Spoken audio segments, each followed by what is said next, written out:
আসসালামু আলাইকুম। প্রিয় শিক্ষার্থীরা, কেমন আছো তোমরা? নিশ্চয়ই অনেক ভালো আছো। আজকে আবারও হাজির হলাম 2021 সালের এসএসসি পরীক্ষায় অংশগ্রহণকারী যারা শিক্ষার্থী আছো তাদের অর্থনীতি বিষয়ের উপরে অ্যাসাইনমেন্টের উত্তর নিয়ে। এটি হচ্ছে ষষ্ঠ সপ্তাহের অ্যাসাইনমেন্ট। তো অ্যাসাইনমেন্ট নম্বর হচ্ছে 4 এবং অধ্যায় হচ্ছে তৃতীয় অধ্যায়। অ্যাসাইনমেন্টের শিরোনাম হচ্ছে উপযোগ, চাহিদা, যোগান ও ভারসাম্য। প্রিয় শিক্ষার্থী বন্ধুরা, এরপরে আমাদেরকে মূল অ্যাসাইনমেন্টটি দেখতে হবে। এটি হচ্ছে মূল প্রশ্ন। সেটি হচ্ছে কোভিড-19 অর্থাৎ কোভিড-19 পরিস্থিতিতে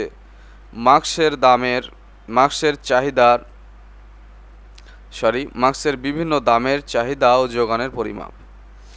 মাস্কের দাম এখানে টাকায় লেখা রয়েছে 300, 200, 100। চাহিদার পরিমাপ 6, 8, 10। যোগানের পরিমাপ 8, 10, 6। এরপরে নিচের দিকে লেখা রয়েছে যে উক্ত সূচি অনুযায়ী চাহিদা রেখা, যোগান রেখা, ভারসাম্য, দাম ও পরিমাণ নির্ণয় সহ পছন্দমতো দ্রব্যের একটি চাহিদা সূচি নিয়ে চাহিদা রেখা অঙ্কন করো। তো প্রিয় শিক্ষার্থী বন্ধুরা, এরপরে আমাদেরকে নির্দেশকটি খেয়াল করতে হবে। ক নম্বরে লেখা রয়েছে চাহিদা রেখা অঙ্কন ও ব্যাখ্যা। খতে লেখা রয়েছে যোগান রেখা অঙ্কন ও ব্যাখ্যা। গ নম্বরে রয়েছে ভারসাম্য, দাম ও পরিমাপ নির্ধারণ। ঘতে রয়েছে পছন্দমতো দ্রব্যের চাহিদা সূচি ও রেখা অঙ্কন। প্রিয় শিক্ষার্থী বন্ধুরা, আমরা প্রথমে যাব চাহিদা রেখা অঙ্কন ও ব্যাখ্যায়। তো আমি উত্তরটি শুরু করার আগে একটি কথা বলবো যে অবশ্যই যারা আমার চ্যানেলটিকে এখনও সাবস্ক্রাইব করনি তারা সাবস্ক্রাইব করে ফেলো এবং বেল বাটনটি বাজিয়ে রাখবে, অর্থাৎ অল করে রাখবে, যেন পরবর্তী ভিডিওটি তুমি সবার আগে পেয়ে যাও। আর অবশ্য লাইক কমেন্ট করতে ভুলবে না, তোমার বন্ধুদের সাথে ভিডিওটি শেয়ার করে দিবে। আর যারা অলরেডি আমার চ্যানেলটিকে সাবস্ক্রাইব করে রেখেছো তাদেরকে অসংখ্য অসংখ্য ধন্যবাদ। তো চলো প্রিয় শিক্ষার্থী বন্ধুরা, এবার আমরা উত্তরে চলে যাই। চাহিদা রেখা, প্রথমে আমরা যেটি করব চাহিদা রেখা অঙ্কন ও ব্যাখ্যা। প্রথমে আসবো চাহিদা রেখা। সাধারণ অর্থে কোনো দ্রব্য পাওয়ার আকাঙ্ক্ষাকে চাহিদা বলে। অর্থনীতিতে চাহিদা বলতে কার্যকরী চাহিদাকে বোঝায়, অর্থাৎ আকাঙ্ক্ষার সঙ্গে থাকতে হবে ক্রয় ক্ষমতা বা অর্থ। যেমন কোনো দরিদ্র দিনমজুরের একটি ফ্রিজ কেনার আকাঙ্ক্ষা থাকতে পারে, কিন্তু তার ক্রয় ক্ষমতা নেই বলে এটি চাহিদা হবে না। অর্থনীতিতে চাহিদা বলতে বোঝায় কোনো দ্রব্যের আকাঙ্ক্ষা পূরণের জন্য সামর্থ্য বা অর্থ এবং অর্থ ব্যয় করার ইচ্ছা। অধ্যাপক পেনশনের ভাষায় কোনো দ্রব্য পাওয়ার আকাঙ্ক্ষার পশ্চাতে প্রয়োজনীয় অর্থ এবং ওই অর্থ ব্যয় করার প্রবল ইচ্ছা থাকলেই তা অর্থনীতিতে চাহিদা বলে গণ্য হবে। সুতরাং চাহিদার 3টি উপাদান রয়েছে, যেমন কোনো দ্রব্য পাওয়ার আকাঙ্ক্ষা 1 নম্বর, 2 নম্বর হচ্ছে সেই দ্রব্য ক্রয়ের প্রয়োজনীয় অর্থ বা ক্রয় ক্ষমতা, 3 নম্বর দ্রব্য ক্রয়ের সেই অর্থ ব্যয় করার ইচ্ছা। এরপরে আমরা আসবো চাহিদা বিধি। চাহিদার অন্যান্য নির্ধারক সমূহ অপরিবর্তিত থেকে স্বাভাবিক সময়ে কোনো দ্রব্যের দাম হ্রাস পেলে চাহিদা বৃদ্ধি পায়, দাম বৃদ্ধি পেলে চাহিদা হ্রাস পায়। দাম ও চাহিদার পরিমাণের মধ্যে এইরূপ বিপরীত সম্পর্ককে চাহিদা বিধি বলা হয়। চাহিদা বিধির ক্ষেত্রে অন্যান্য নির্ধারক হল বিকল্প দ্রব্যের দাম, পরিপূরক দ্রব্যের দাম, ক্রেতার আয়, রুচি, অভ্যাস ও সংখ্যা ইত্যাদি। এরপরে আমরা আসবো চাহিদা সূচি থেকে চাহিদা রেখা অঙ্কন।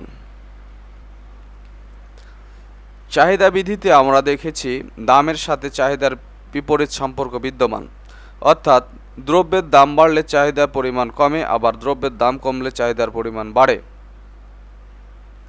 এই ধারণাটি যখন সূচির মাধ্যমে প্রকাশ করা হয় তখন তাকে চাহিদা সূচি বলে। অতএব বলা যায় একটি নির্দিষ্ট সময়ে বিভিন্ন দামে কোনো দ্রব্যের যে বিভিন্ন পরিমাণ চাহিদা হয় তা যে তালিকার মাধ্যমে প্রকাশ করা হয় তাকে চাহিদা সূচি বা চাহিদা তালিকা বলে। এখানে আমরা চাহিদা সূচির একটি সূচি দেওয়া রয়েছে। সূচিটি লক্ষ্য করলে আমরা দেখতে পাবো প্রতি একক দ্রব্যের দাম টাকায় এখানে 8.00 লেখা রয়েছে, মানে 8, 6, 4, 2। চাহিদার পরিমাণ 4, 8, 12, 16। অর্থাৎ দ্রব্যের দাম যখন একটু বেশি, চাহিদার পরিমাপটি কম। দ্রব্যের দাম যখন 8 টাকা, চাহিদার পরিমাপ তখন 4 একক। এবং এখানে যখন 6 টাকা তখন পরিমাপ হচ্ছে 8 একক। যখন 4 টাকা তখন পরিমাপ হচ্ছে 12 একক। 2 টাকা তখন 16। অর্থাৎ দ্রব্যের দাম যখন বেশি তখন চাহিদার পরিমাপ কম, দ্রব্যের দাম যখন কম চাহিদার পরিমাপটা বেশি, চাহিদার পরিমাণটি বেশি। সূচিতে দেখা যায় কোনো দ্রব্যের প্রতি এককের দাম 8 টাকা হলে একজন ভোক্তা 4 একক দ্রব্য ক্রয় করে। দাম কমে 6 টাকা, 4 টাকা ও 2 টাকা হলে চাহিদার পরিমাণ বেড়ে যথাক্রমে 8 একক, 12 একক ও 16 একক হয়। এভাবে চাহিদা সূচির মাধ্যমে দাম ও চাহিদার মধ্যে বিপরীত সম্পর্ক দেখা যায়। উপরে এই চাহিদা সূচি থেকে আমরা চাহিদা রেখা অঙ্কন করতে পারি। এখানে চাহিদা রেখাটি খুব সুন্দর করে অঙ্কন করা রয়েছে। নিচের দিকে লেখা রয়েছে ও এক্স অক্ষে চাহিদার পরিমাপ, চাহিদার পরিমাণ একক, এবং ও ওয়াই অক্ষে দ্রব্যের দাম। এখানে যখন আমরা দেখব দ্রব্যের দামটি যখন দেখব 2 টাকা, অর্থাৎ তখন এখানে আমরা চাহিদার পরিমাপটি চলে যাব এদিকে। আমরা চিত্রটি তোমরা খুব সুন্দর করে এভাবে এঁকে দিবে। এরপরে আমরা পরবর্তীতে যাই, তাহলে আমাদেরকে চিত্রটি আমরা বিশ্লেষণ করি, তাহলে বুঝতে সুবিধা হবে। সুন্দর করে এঁকে দিবে। এরপরে আমরা যাব এখন যোগানে। আমরা একটু উত্তরে প্রশ্নতে গেলে বুঝতে পারবো। খ নম্বরে লেখা রয়েছে যোগান রেখা অঙ্কন ও ব্যাখ্যা। আমরা যোগানে চলে আসব। আমরা এখান থেকে পড়া শুরু করি। তার আগে বলি যে যারা এখনও আমার চ্যানেলটিকে সাবস্ক্রাইব করোনি তারা সাবস্ক্রাইব করে রাখো এবং বেল বাটনটি বাজিয়ে রাখবে, অর্থাৎ অল করে রাখবে, যেন পরবর্তী নোটিফিকেশানটি সবার আগে তোমার মোবাইল ফোনে চলে যায়। যোগান সাধারণ অর্থে যোগান বা সরবরাহ বলতে বাজারে প্রচলিত দামে বিক্রয়ের উদ্দেশ্যে যে পরিমাণ দ্রব্য সামগ্রী বর্তমান থাকে তাকে বোঝানো হয়। কিন্তু অর্থনীতিতে যোগান বলতে একটি নির্দিষ্ট সময়, নির্দিষ্ট দামে বিক্রেতা সরবরাহকারীরা কোনো দ্রব্যের যে পরিমাণ দ্রব্য বিক্রয় করতে রাজি থাকে তাকেই যোগান বলে। এরপরে আমরা আসবো যোগান বিধি। আমরা প্রতিনিয়ত বাজারে জিনিসপত্র ক্রয় বিক্রয় করে থাকি। একজন বিক্রেতা কখন তার দ্রব্যটি বিক্রয় করতে আগ্রহী হবেন, অবশ্যই ওই দ্রব্যের দাম যখন বাজারে সবচেয়ে বেশি, তখনই একজন বিক্রেতা তার পণ্য বিক্রয় করতে চাইবেন। ধরি আলুর কেজি যখন 15 টাকা, তখন বিক্রেতা 2 কুইন্টাল আলু বিক্রয় করে। আর দাম বেড়ে যখন 20 টাকা কেজি হলে বিক্রেতা বেশি পরিমাণে আলু সরবরাহ করতে চায়। মনে করি তখন সরবরাহ হবে 30 কুইন্টাল। অর্থাৎ দ্রব্যের দাম বৃদ্ধির সাথে সাথে দ্রব্যের যোগানের পরিমাণ বাড়ে এবং দাম কমার সাথে সাথে দ্রব্যের যোগানের পরিমাণটিও কমে যায়। অতএব দাম ও যোগানের সম্পর্ক সমমুখী। দাম যেদিকে পরিবর্তিত হয়, যোগানও সেদিকে পরিবর্তিত হয়। অর্থাৎ অন্যান্য অবস্থা অপরিবর্তিত থাকলে, যেমন উপকরণ দাম ও প্রযুক্তি স্থির স্বাভাবিক সময় বিবেচিত, দাম বৃদ্ধি পেলে যোগানের পরিমাণ বৃদ্ধি পায় এবং দাম হ্রাস পেলে যোগানের পরিমাণ হ্রাস পায়। অর্থাৎ দামের সঙ্গে যোগানের এইরূপ প্রত্যক্ষ সম্পর্ককে যোগান বিধি বলে। এরপরে আমরা আসবো যোগান সূচি থেকে যোগান রেখা অঙ্কন। দ্রব্যের দাম বাড়লে যোগানের পরিমাণ বাড়ে, দাম কমলে যোগানের পরিমাণ কমে। দাম পরিবর্তনের ফলে যোগানের এই সমমুখী পরিবর্তনকে যোগান সূচিতে দেখানো যায়।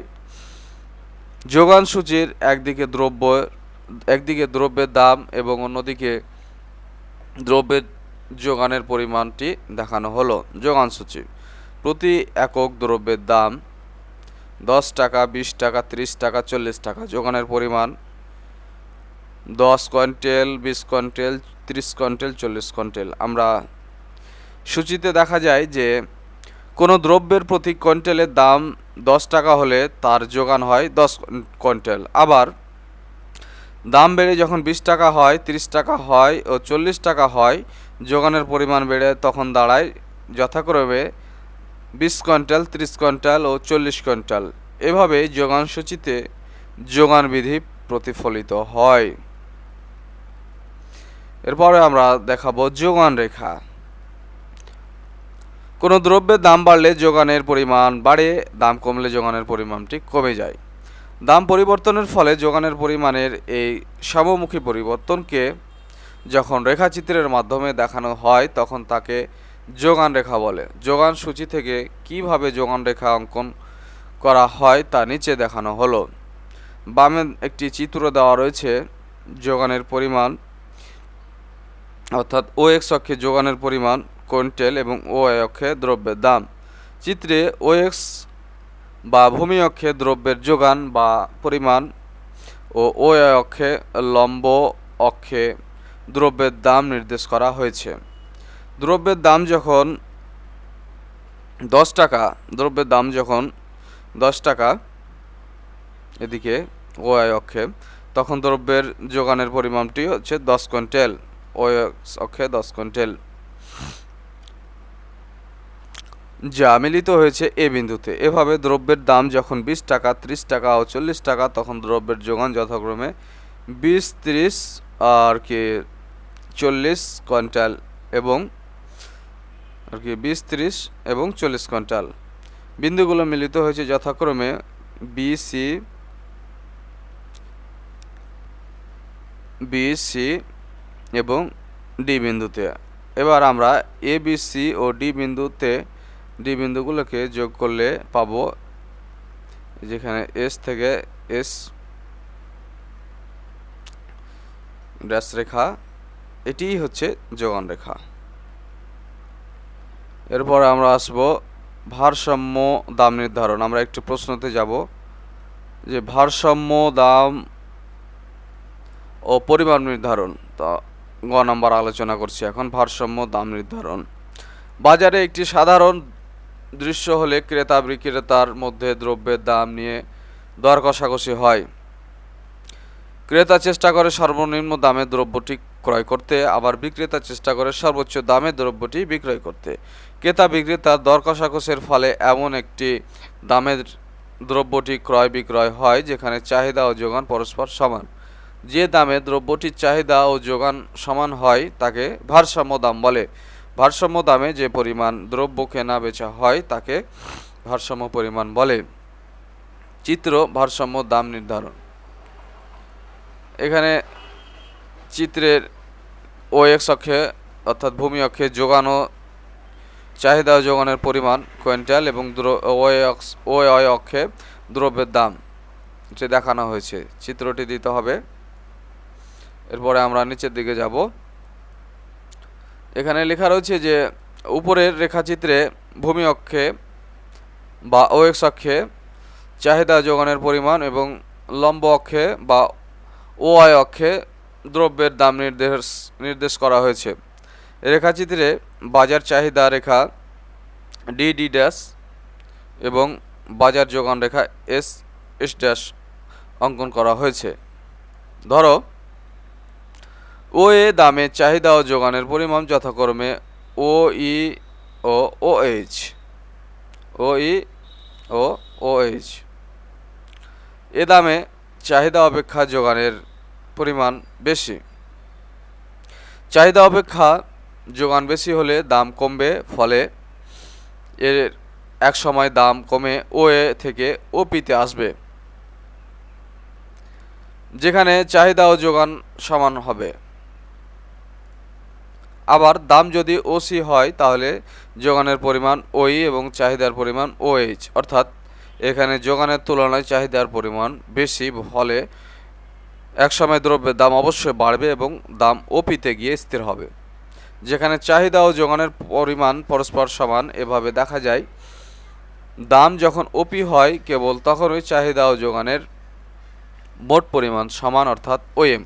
অতএব ওপি দামে চাহিদা ও যোগানের সমান থাকে এবং দাম বাড়া কিংবা কমার কোনো প্রবণতা থাকে না। কাজেই ওপি হলো ভারসাম্য দাম এবং ওএম হলো ভারসাম্য দ্রব্যের পরিমাণ। আর বিন্দুতে ডি ড্যাশ চাহিদা রেখা এবং এস ড্যাশ যোগান রেখাদ্বয় পরস্পরকে ছেদ করে। অতএব এই আর ছেদ বিন্দুতে নির্দেশিত হলো ভারসাম্য দ্রব্যের দাম ও ভারসাম্য পরিমাণ।